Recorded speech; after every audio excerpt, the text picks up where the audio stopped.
Quando a gente está trabalhando com React, existem algumas práticas que são consideradas boas práticas, né, aqui dentro de projetos utilizando essa ferramenta. E hoje, nesse vídeo, eu vou te mostrar algumas das principais que a gente utiliza aqui no dia a dia para a gente organizar melhor os nossos projetos e seguir essas boas práticas aí que ajudam demais, principalmente se você está trabalhando com um time, questão de manutenção do código futuro, testes e etc. Beleza? Então vem comigo até o final desse vídeo que você vai aprender muita coisa massa, cara.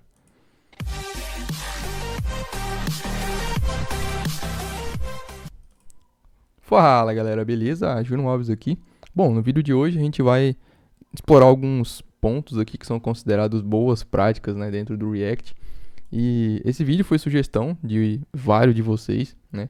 E então agradeço demais quem comenta bastante aí nos vídeos. E se você tem alguma dúvida também, alguma sugestão de vídeo futuro, deixa aí nos comentários. E lembrando que a gente está com aquela meta de bater 100 mil inscritos em 180 dias. Então conto demais com a sua ajuda para a gente conseguir bater essa meta super audaciosa aí. Mas eu boto fé que juntos a gente consegue chegar nela sim, tá? Então, e como é que você pode me ajudar, né? Deixando o máximo de comentário, cara, porque o YouTube espalha demais os vídeos quando ele tem muito engajamento nos comentários. Então, se você puder me ajudar nessa parte, agradeço demais, beleza? Então, vamos lá. O primeiro ponto que eu quero falar aqui é a questão da gente separar as lógicas, né? A parte de lógica da parte visual, tá? Se você acompanha um pouco mais de tempo o canal aqui, você sabe o quanto eu bato nessa tecla. Que é o que, né? Se você ainda não sabe, imagina o seguinte. Imagina que a gente tenha um componente, vou pegar um componente, vou criar um componente qualquer aqui, que ele vai fazer, no caso, uma requisição para algum endpoint, algo assim, né? Então, pode ser aqui usuários, sei lá. Então a gente vai vir aqui, dar um export const users. Ele pode receber próprio ou não, a própria aqui nesse caso não importa muito. O segredo aqui é a gente fazer o seguinte, vou colocar um users qualquer aqui. E aqui eu vou, por exemplo, transformar esse cara aqui em um componente assíncrono, né? Então eu vou até remover isso daqui assim, ó, deixar só uma função direta mesmo. E aqui eu vou colocar uma função assíncrona, porque eu quero fazer uma requisição aqui dentro, né? Então eu quero, por exemplo, pegar aqui const data fetch, e aqui eu faço espero um JSON aqui, né? Só mais aqui em JSON. Beleza, salvei aqui. E aí vamos supor que a gente queira fazer um map aqui desses usuários, certo? Ficou faltando, tá como N aqui. Eu não sei exatamente qual que é o formato desse carinha. Eu não me lembro, deixa eu dar uma olhada aqui. Ele retorna pra gente basicamente isso daqui, tá? Se você acessar essa URL aqui, você vai ver que ele vai retornar basicamente pra gente isso. Então eu vou até comentar aqui. E aí, aqui entra uma dica extra, tá? Seguinte, quando você tá trabalhando com TypeScript e você precisa tipar algo, você não precisa tipar isso daqui tudo, tá? A não ser que você precise de todas as informações, tá? Então, é interessante a gente tipar o que a gente de fato vai utilizar. Se você não vai utilizar o headers, então não precisa tipar o headers. Se você não vai utilizar company, então não precisa tipar a company, certo? A gente tem algumas pessoas, né, principalmente quando você está começando com o TypeScript, fica com essa visão aí de você, putz, agora eu vou ter que sair tipando tudo e tal. Não, né? A resposta é não, você não precisa tipar tudo, até porque o TypeScript em várias situações ele consegue inferir muito bem a tipagem, então não faz sentido você fazer esse tipo de coisa, né? É uma dica extra aqui, então você vai tipar um number aqui, aí você tem que colocar, ele vai receber o número, mas aí você vai falar para ele aqui que ele é um number. Isso aqui funciona? Funciona, mas não faz sentido, certo? Então você está tipando, ele não precisa, tá?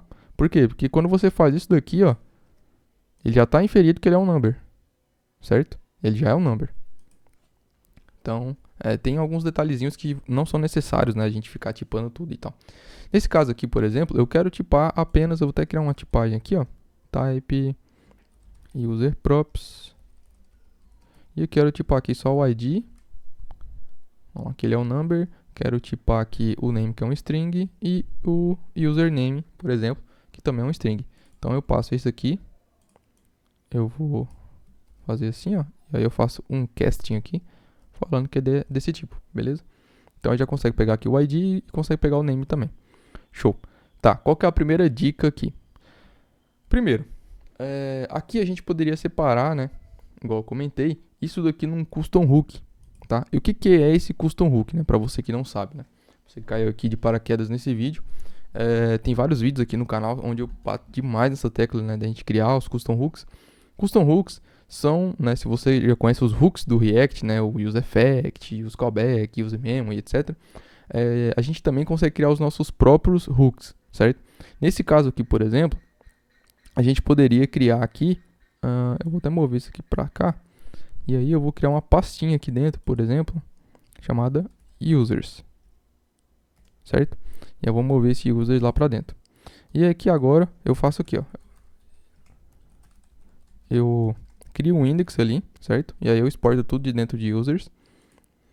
E aí aqui dentro eu posso criar um use users, certo? Isso aqui vai ser o nosso custom hook. E aí, essa parte aqui, ó, eu posso, por exemplo, remover ela daqui e utilizar lá dentro do nosso hook, tá?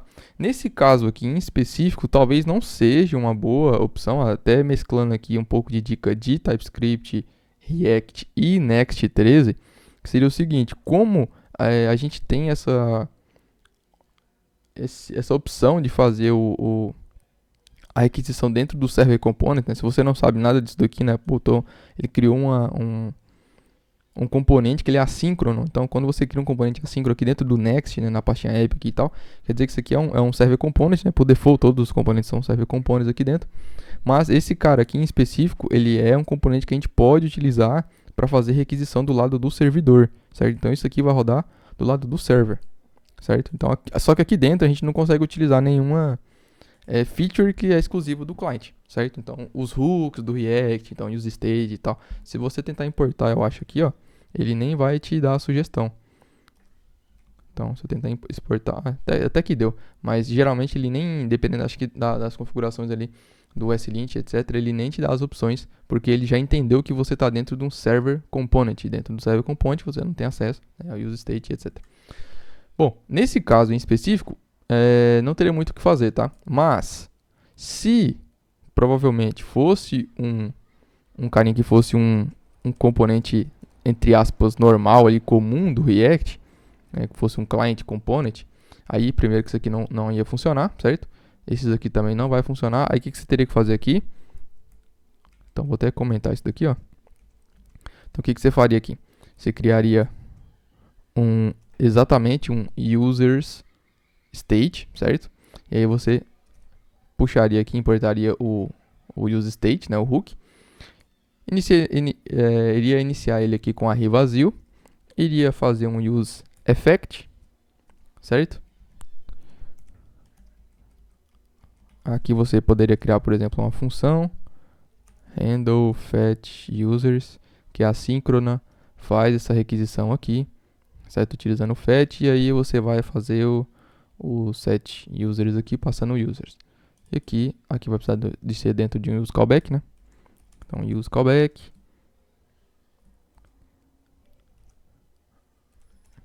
Você faz assim, beleza?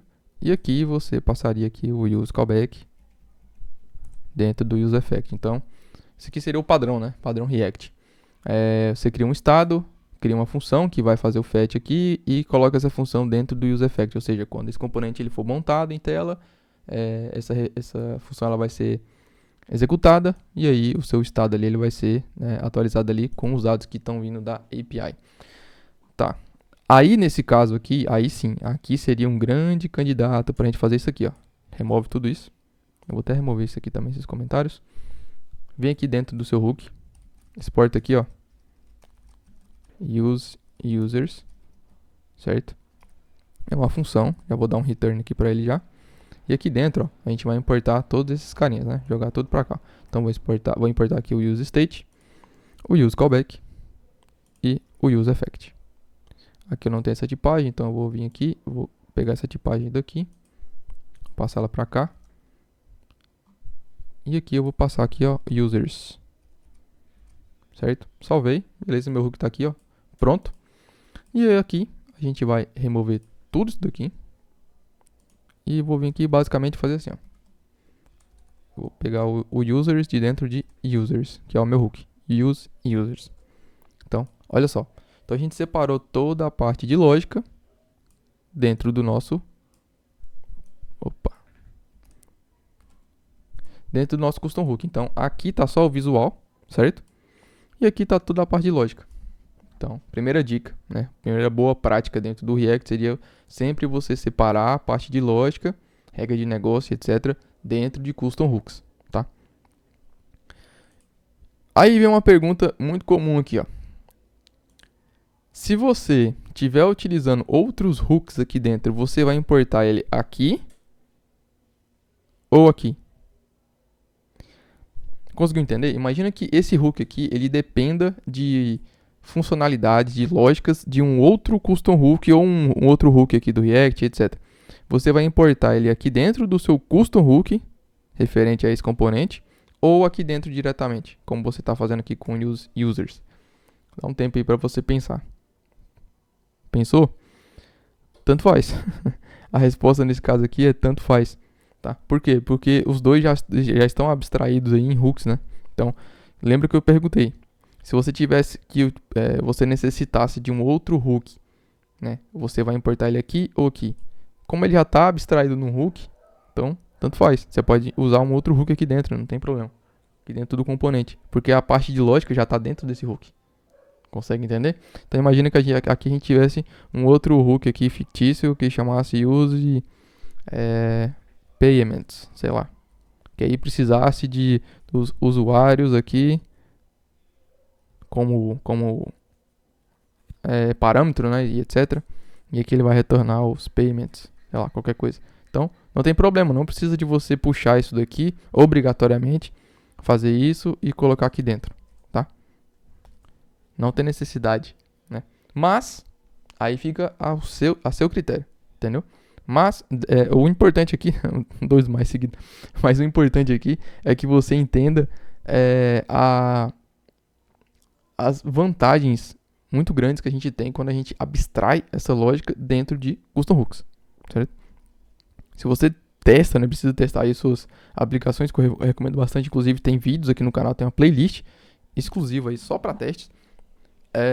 Você vai ver o quão mais fácil fica a sua vida quando você tem custom hooks, né? Porque quando tá toda essa lógica aqui dentro do componente junto com o visual, isso aqui dá trabalho dependendo da situação, viu?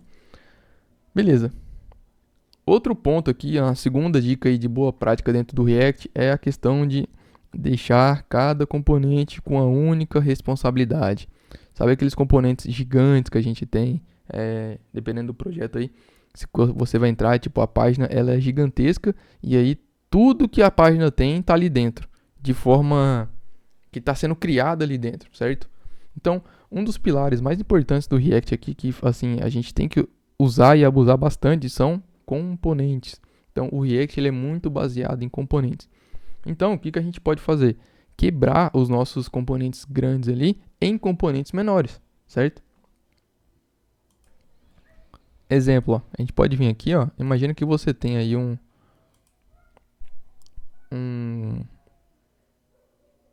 deixa eu trocar isso aqui.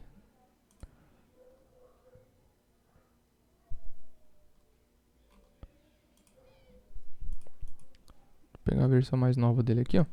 Acho que é essa. Beleza. Só colocar um Dark Mode aqui pra nós, né? Beleza.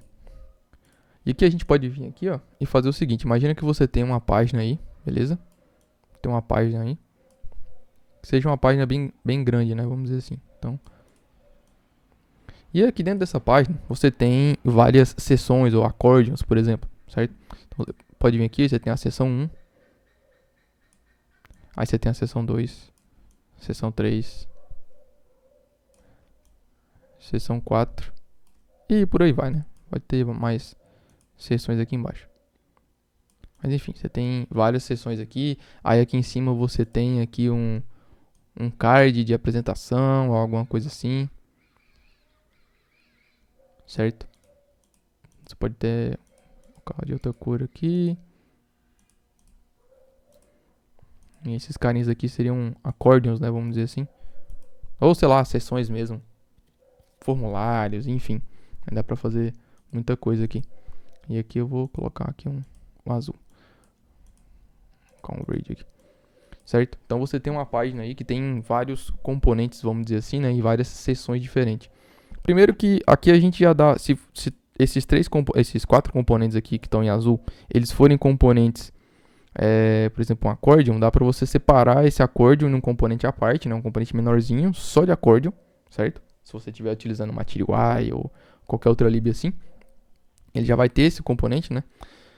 E aí, a gente poderia separar, né? Então, cada caso desse aqui, ó, ele seria um componente separado, certo? O acorde seria um componente separado e o children dentro dele seria um componente à parte. O que eu quero dizer com isso? Então, vou colocar aqui, ó. O accordion.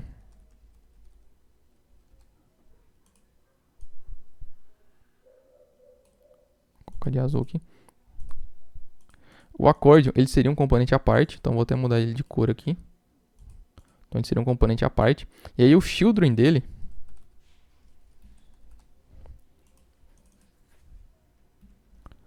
Vou colocar assim, o children dele seriam cada seções dessas daqui. Então, aqui vamos supor que a gente tenha uma seção aqui de dados pessoais. Teria uma outra seção de dados de endereço. E por aí vai, né? Pode ter dados bancários. E por último aqui, sei lá.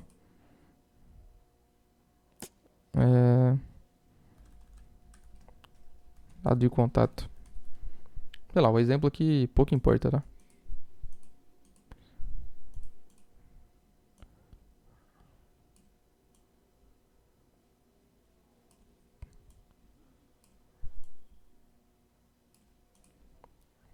Não tá alinhado como eu queria não, mas beleza. E aí, cada seção dessa, ela vai ser um children dentro do accordion, certo? Então você vai ter componentes menorzinhos, em vez de você criar tudo isso daqui, em um componente só, certo? Tipo num barra users aqui, user barra ID, sei lá. Em vez de você fazer isso, você vai criar, né, para cada seção, para cada componente, isso aqui vai ser um componente à parte, isso daqui vai ser um componente à parte, isso aqui também, isso aqui também, isso aqui também, certo? E aí você, aqui dentro, você importa eles. Ah, mas eu preciso de informações que só tem aqui dentro, tipo o ID do cara, do usuário aqui, etc. Beleza, não tem problema. Aí você pode passar via props. Se você sentir que está acontecendo o prop drilling, né? Se você sabe que é o prop drilling, que é a questão da gente ficar passando propriedades para múltiplas camadas ali, múltiplos níveis de componentes, e quando o objetivo de fazer isso é só você transferir a prop desse cara aqui para esse, mas infelizmente esse aqui está no meio, então esse aqui vai receber só para repassar. Isso é o chamado de prop drilling, né? Esse carinha aqui, ele está recebendo prop sem necessidade, né? Ele está recebendo só para repassar. Isso é chamado de prop drilling. E aí você pode evitar isso daqui utilizando a context API, utilizando algum gerenciador de estados e etc. Tem vídeos aqui no canal sobre isso, então só dá uma pesquisadinha sobre prop drilling que você vai encontrar vários conteúdos, beleza? Então aí a dica aqui, né, é isso, é você conseguir quebrar, né, esse componente aí em componentes menores e que eles sejam mais especializados possíveis, né, o mais especializado possível ali na tarefa que ele faz. Então isso é o princípio ali de Single Responsibility Principle, certo? Do Solid. Então é o S do Solid. Lembrando também que tem uma playlist somente focada em Solid aqui no canal. Então se você quer aprender sobre Solid, como que a gente aplica ele no front-end utilizando React, Next e etc., dá uma olhadinha na playlist que eu vou deixar aí nos comentários, beleza? Essa é a segunda dica, né? A terceira dica ali, que seria, a gente poderia até juntar um pouco com a primeira também, e com a segunda, né, que é uma mescla das duas, é a gente conseguir separar toda a questão que é lógica, questão que é de regra de negócio da nossa aplicação, então cálculo de pagamento, formatação que seja crucial aqui dentro do nosso front-end, você pode separar elas em funções e utilizar essas funções dentro dos custom hooks. Então, fica bem separado os escopos de cada coisa e cada coisa sempre o máximo focado ali em um único retorno, certo? Em fazer bem apenas uma coisa, certo? Então, aquelas funções que recebem múltiplos parâmetros, que calcula várias coisas, que tem if lá dentro, e aí aquele if você vai calcular, né, dependendo do caso, vai fazer alguma checagem ali. Nem sempre é a melhor opção, tá? Lógico que existem algumas ocasiões que não tem para onde correr, mas sempre é bom tentar, né, deixar o máximo focado, né, tanto os nossos componentes quanto as nossas funções, nossos custom hooks e etc. A questão do early return também, que é bem importante. Então, o que é isso, né? Seria a terceira dica aí. Quarta dica, né? Que seria a parte da gente, né? Exemplo aqui, ó. Quando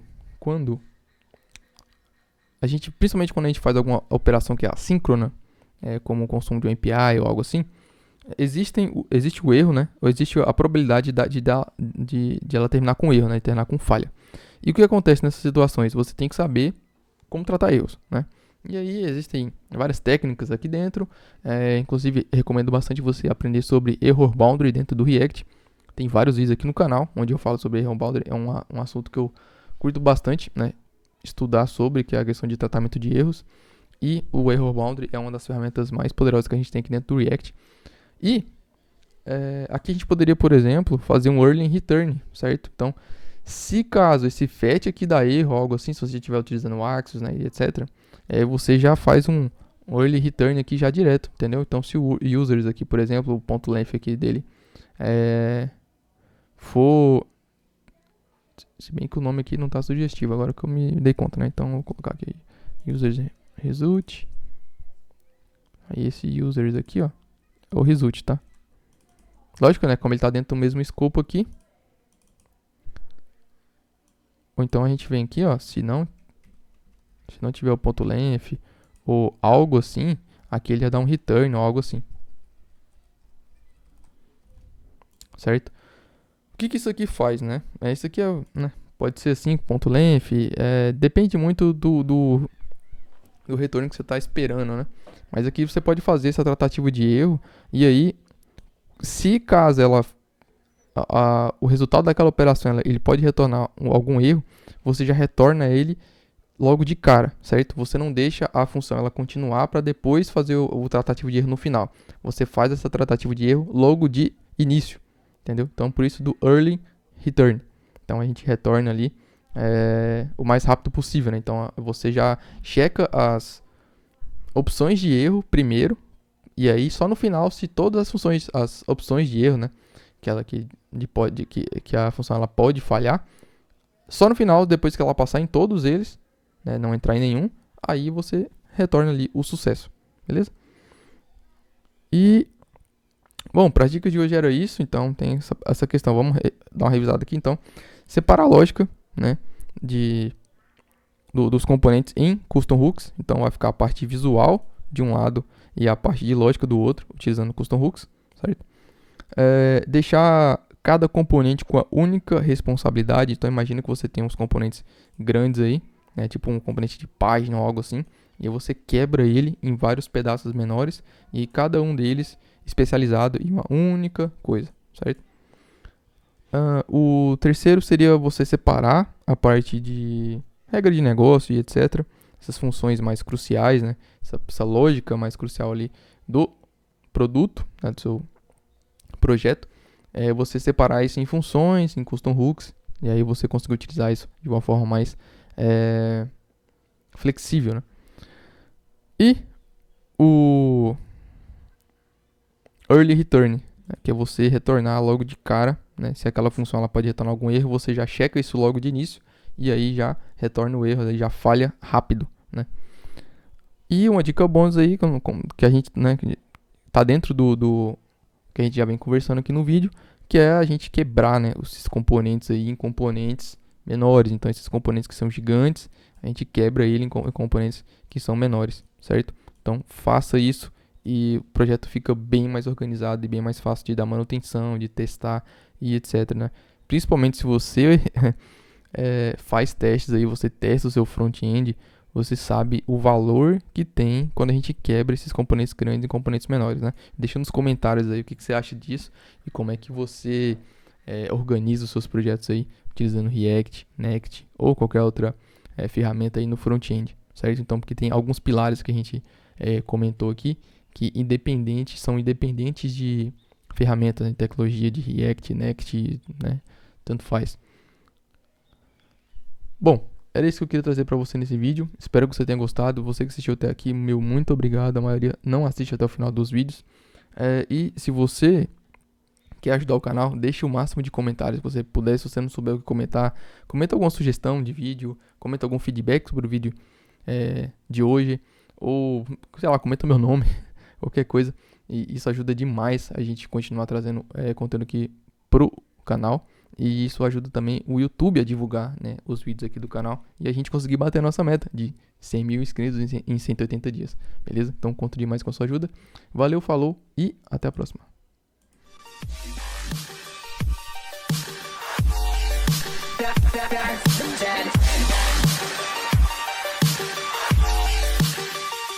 From the dead.